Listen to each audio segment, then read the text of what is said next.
Vous aimez le cinéma? Je reviens tout juste de la planète Terre. Il y avait le FIPA, un festival d'audiovisuel. Tu connais?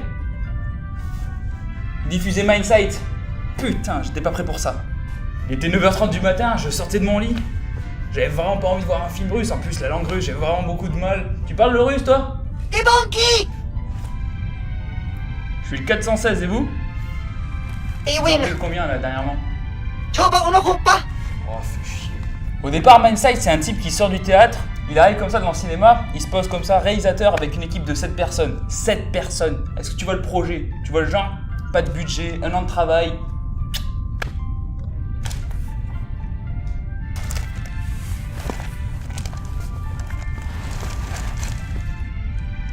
Alors du coup, quand t'as pas de budget, en général, ce qu'ils font, c'est qu'ils utilisent un fond vert. Le fond vert, ça peut être bien, mais user à outrance comme ça dans Mindsight, tu satures. T'arrives à saturation, hein. 지지 넥스타 에웨이가 Attends, là, 호빠! je suis en train de lire un article sur le Spaceball, c'est vachement intéressant. C'était l'équipe des vautours de la Bolasse qui jouait quand...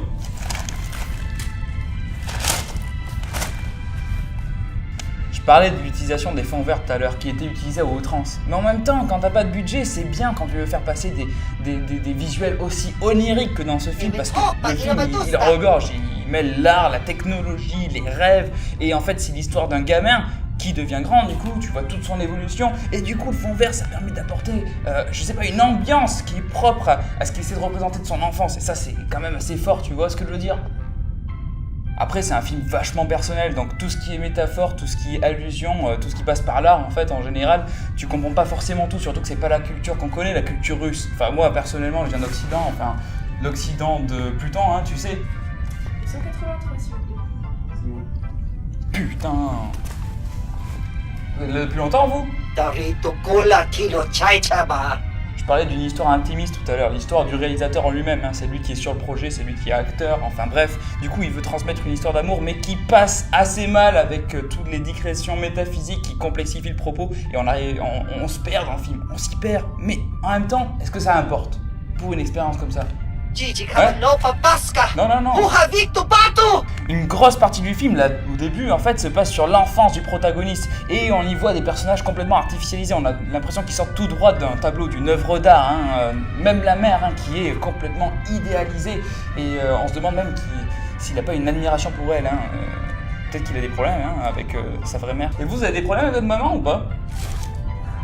Quand je repense au film, j'ai l'impression qu'il a pas mal d'inspiration qui tire du jeu vidéo. Je parle surtout dans l'aspect visuel, quand il passe dans les câbles téléphoniques et tout, c'est vraiment...